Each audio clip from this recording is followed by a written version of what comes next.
Hello everyone and welcome to our continuing live coverage of the D23 convention here in Anaheim, California. I'm Pete Werner, joined on my right by our producer, Mr. Craig Williams. Hello. And on my left by our associate producer, Mr. Rhino Clavin. Hello, I'm a slob wearing the same clothes I was wearing yesterday. Well, that's because you slept in them on the concrete. Yeah. Well, actually, on an inflatable pool raft. On a pool raft. It was an experience. From 7 o'clock last night, the two of them, in order to get into the live action panel. This is one of the premier panels. I think for us, the most exciting one is yet to come. For you, that's the most exciting one. Oh, I'm sorry. I thought you meant this one. I'm saying for me. us, the most exciting one is yet to come with the Parks and Resorts panel, and especially given the fact that there weren't a lot of major announcements made at live action. I'm thinking they're saving all their juice for what's coming up at 3 o'clock, which is Parks and Resorts. I have a feeling with the number of Marvel people that were just involved in this panel that we just saw, which was mind-blowing. Maybe a few will stick around and talk about the future of where Marvel lies in the theme parks. Could be. Yeah, have some star power there. So let's get started with this panel. So we'll kind of take you through it in terms of how it actually progressed throughout the morning, and it kicked things off with A Wrinkle in Time, which will be coming out on March 9th of 2018, and give folks a background on this. So basically, A Wrinkle in Time is based off a 1963 book, I believe, that is pretty trippy. I had never heard about it. Oh, I've heard of the book before because I think it's like part of like that summer reading. It's on a list. You know what I mean? It's one of those books. Some people have definitely read it and they love it. Some people, like us, we've heard of it. Like I knew it, obviously, who doesn't know it's about time? I think I saw a play based on it once. Well, but wit's about? Now that we know it's trippy. And it's about a father played by my husband Chris Pine, and he's works as like what was it, like a physicist or something, and he's discovered a way of traveling from one point to another.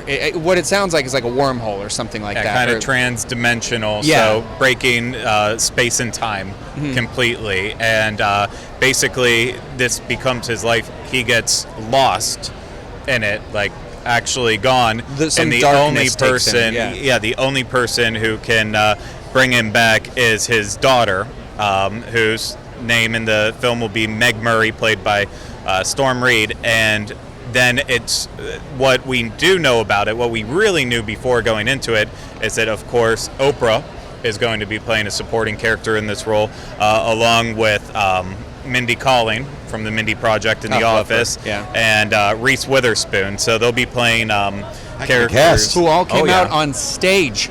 Yes. On stage in front of us. Yeah, no. Seth Rogen walks by right in front of us while we're sitting and waiting, too. We're like, oh, okay. Yeah, and so it's being directed by Ava DuVernay. Yeah, she's wonderful. Selma, the 13, was it? Was that what it's called or something? Or, I forget the other one. Selma's the biggest. Yeah, I'm familiar. I'm just like, my brain is rattled right now. But Selma's a big one for her, you know. A female director, which is wonderful. And the big message they were really putting out there about this film is it seems to be this book is being updated to our modern time, and they were very tiptoeing around what they're saying. So I think it has something to do with, it's going to be kind of an all-inclusive, people of all different everything is going to be in this and represented, and it's going to speak of like kind of a dark time that we may or may not live it. You know what I mean? Like it's essentially saying that it's going to be just like hopeful. It sounds like it's going to be a Hollywood nice liberals. Well, it should be going for. Slow down. Is that what you're going for? It should be super impressive though, because they were saying that basically every single person they wanted to be in the movie was their first choice. So it is like the highlight stars that they wanted. Everyone kept saying how great Ava was as a director, just outstanding. And she was like super, her presence on the stage was like massive. Like she was really, really excited to be here. She's clearly a big Disney fan. She was just like, and what was happening with Walt Disney Studios. making me nervous. You do. It makes it more. So, So we went there. I'm going to pause a second because we might be having a technical difficulty. Our feed kind of dropped out for a second, but it seems to be back in. Sorry. Did it drop out for my cursing? Let's hope it dropped out during the cursing. The sensors were watching and they cut you off. Yeah, really. Yeah, I apologize for that. It seems like we are back on track, though. So, okay. So recap: we talked about Wrinkle in Time, and now we're moving on to the next kind of saga in Disney reimagining something, but honestly, it's not something they've done before because it's the Nutcracker. So this was out of left field, kind of. Really? From an animated movie. They've done Nutcracker and the Four Realms. So I'm slipping. Who wrote the music? The Sugar Plum. So it's taken that. Describe it, Craig. Who did write the music for that? I know, it's bugging me. I think with an L, it's a Frenchman. They said it in the thing. Well, you talk about it and I'll look it up.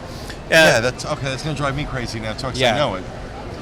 So the story is going to be familiar in a little way, in that it's about a girl named Clara who, the story's going to start at Christmas time, Christmas night in London, and just from there, it's kind of, it's going to take the normal path of the Nutcracker, but it's going to be more about these four different realms that are included in there. One's like a land of flowers, and one's like a land of snow and cold. The other's a land of sweets, and then, of course, there's a little bit of darkness to the land, too. And really, the cast...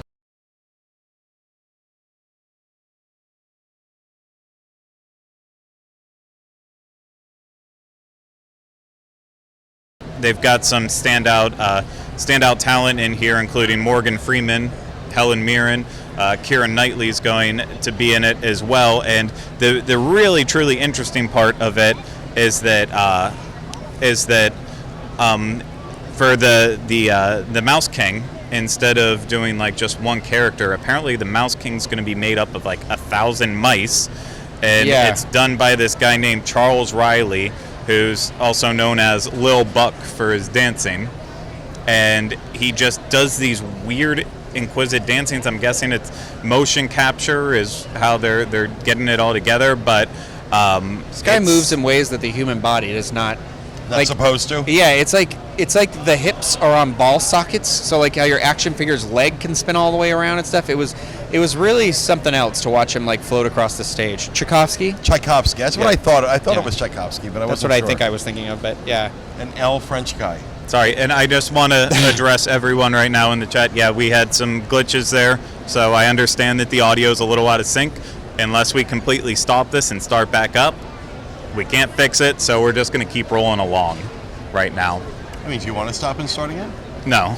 No, okay. These guys are exhausted. No. Yeah, so that was fun. That was kind of one of those, like, I didn't even hear they were filming this movie. I didn't know anything about this movie. And we got treated to not only that, the dance, the number, but we also got to see kind of a teaser of it of sorts, too. And another, like, visually impressive film that's coming out. Is it November 2018, yep. I believe? Yes. So something to look forward to. Yeah, the Nutcracker and the Four Realms. So exciting. All right, what was next? Next was what I think Rhino was most excited for, and that, of course, is Mary Poppins Returns. Yeah, so this was great. Alan Horn came out. They talked about. So then he brought out Rob Marshall, the director of films like Chicago, Into the Woods. You know, one of the Pirates movies. I don't know why they mentioned that one, but and then Mary Poppins herself, not Julie Andrews, but Emily Blunt, who I am in love with. You know, wonderful actress.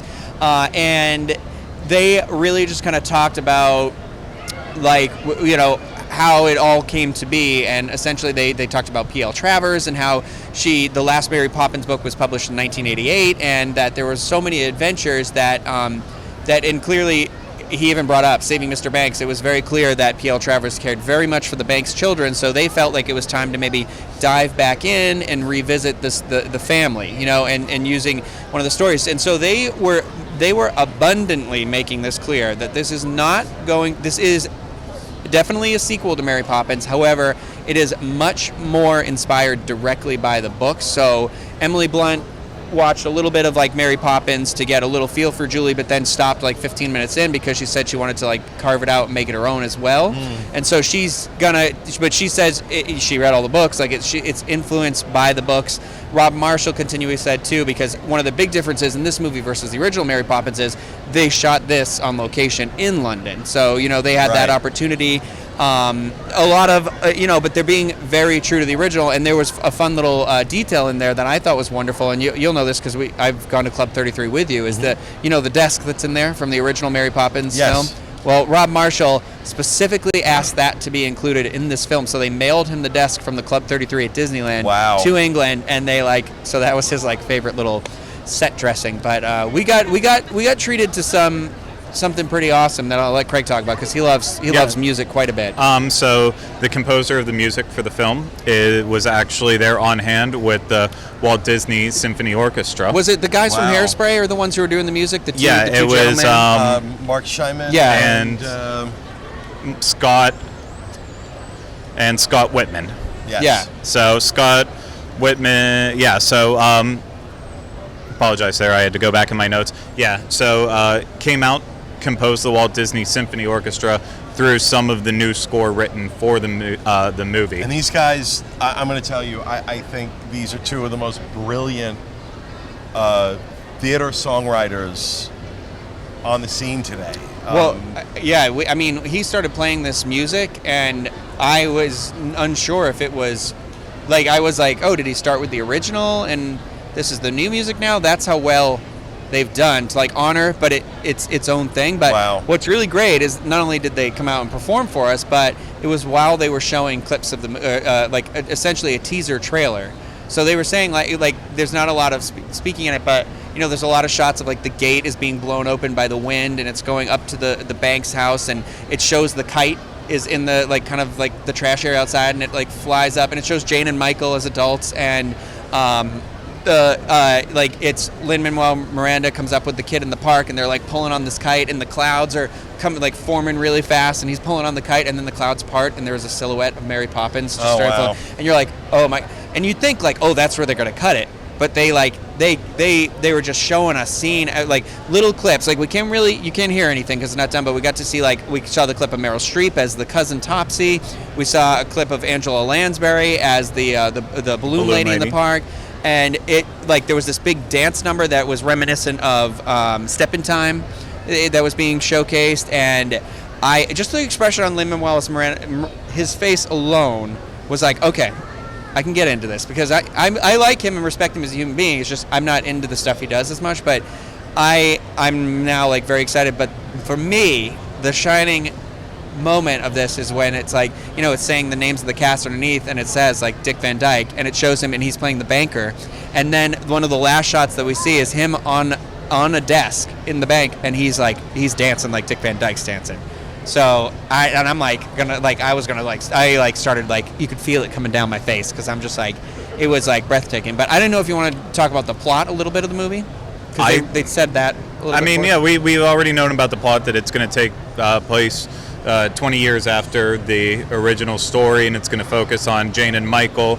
Michael's a widower, and it's going through the Depression in London, and so essentially they fall on hard times. The banker, played by Colin Firth, isn't really helping things out in any way too, and of course when the family's in need, that's when Mary Poppins comes along. And one quick shot, because I wondered about this, there is going to be an animated sequence like in the original, because there's a scene where she holds up her finger and a bird lands on it, but they're in an animated chalk drawing world or something. There's a scene where she falls into this bathtub and just disappears.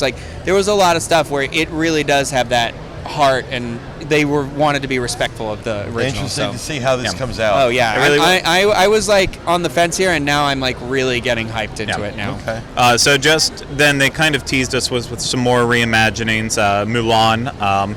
They confirmed that Jungle Cruise movie is happening. They said really, really early days of discussion. Yes. Yeah. So Dwayne Johnson will be in it, but still early. They brought up Aladdin, and the fact that while it's a reimagining of the animated classic, it's also going to take a lot from the 1001 Arabian Nights Yeah. source material. And that's when we found out the official casting for Aladdin and Jasmine. And Aladdin will be played by Mara Masad, and Jasmine will be played by Naomi Scott. The pink Power Ranger in the new Power Ranger movie, so I'm very excited. Lord. about her. I like her quite a bit. And of course, Will Smith She's a is going to singer, be the genie.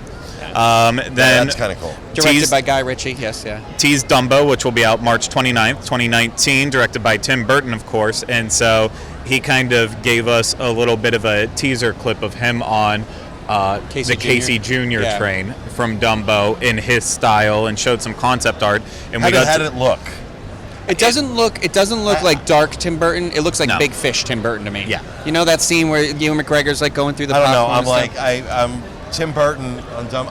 I don't know, and I always say CGI was the worst thing to ever happen to Tim Burton because it seems like that's where his But style. it just doesn't look like his style. It also fits Yeah. in with that same style that Disney's kind of adopted with these reimaginings. Sorry, with I'm yelling, Alice. folks. And It's not that they're boring. It's just that it's been a long time. Yeah. couple of days. But then they brought out the life-size maquette of the Dumbo that they created for the movie, and it looked adorable. So It looks great. If this essentially is what Dumbo is going to look like in the movie, and it's Dumbo. Yeah. Like I was like, that looks great. I'm happy because that was my fear. Is like, what's Dumbo going to look like? You know. So, with that being said, the last thing they finally showed us was something from The Lion King, and this was. Ugh.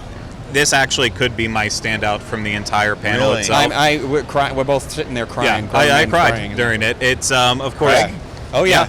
directed by Jon Favreau, who did The Jungle Book for us, and so we knew The Lion King was going to be in that exact same style. But when they showed us a shot-for-shot recreation of Circle of Life, but done in that same Jungle Book style with the Really? characters, Yeah, like to see baby Simba, Rafiki Rafiki like cracks the thing and does the thing All on of his that. forehead, and all I'm these getting chills animals. thinking about yeah, it. I'm telling you, these animals looked.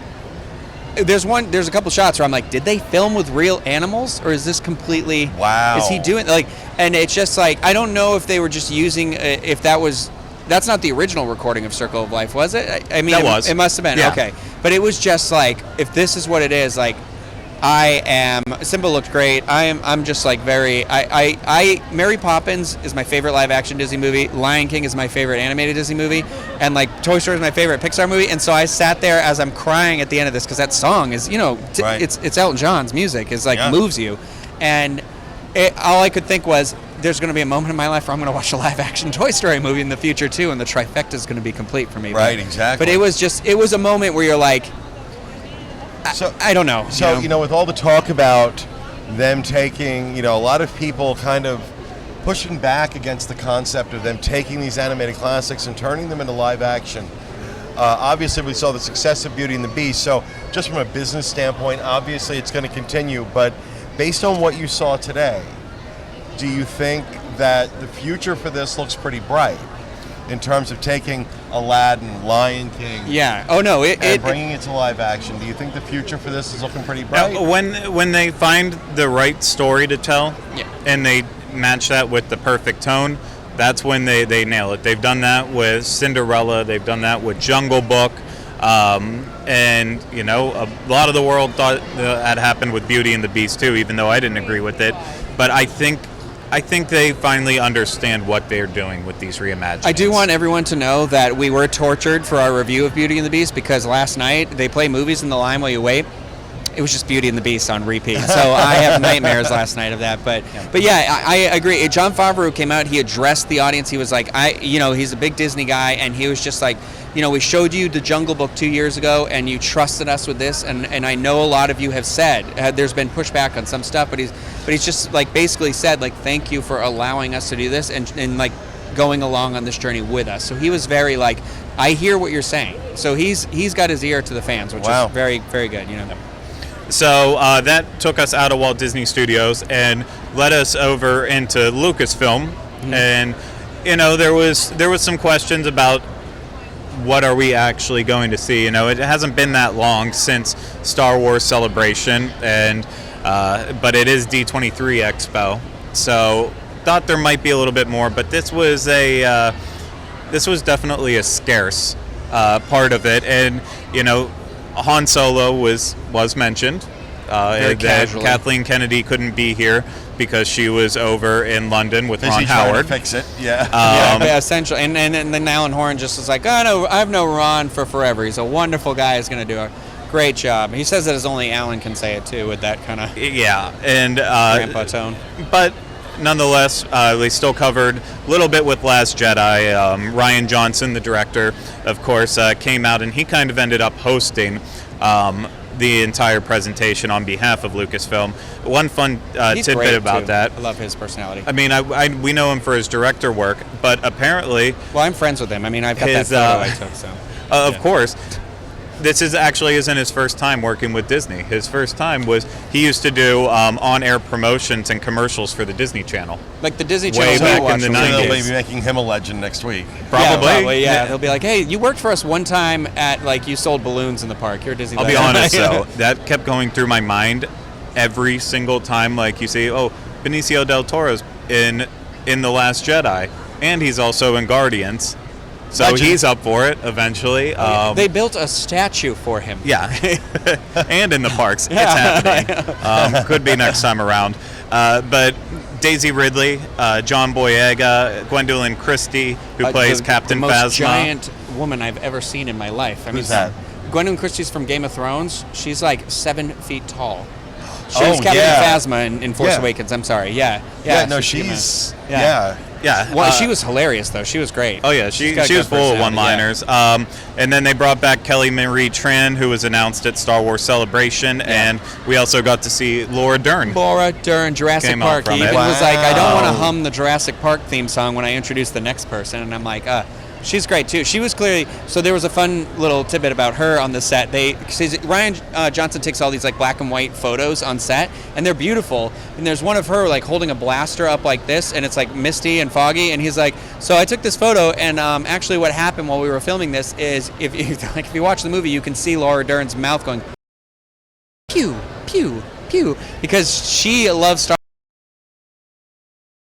fights. They were like, Ewan, because you keep going. Am I forgetting somebody? Benicio del Toro came out Benicio. too. They had a behind-the-scenes video. A lot of new we haven't seen.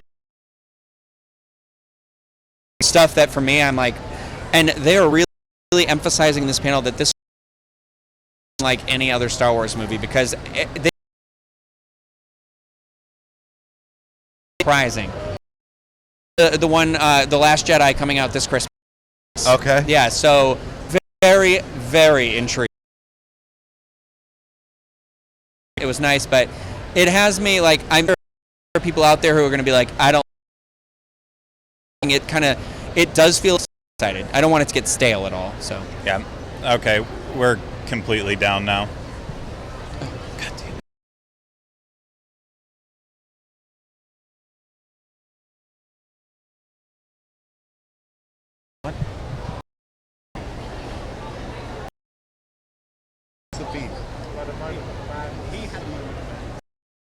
Our internet is down. Oh, cool.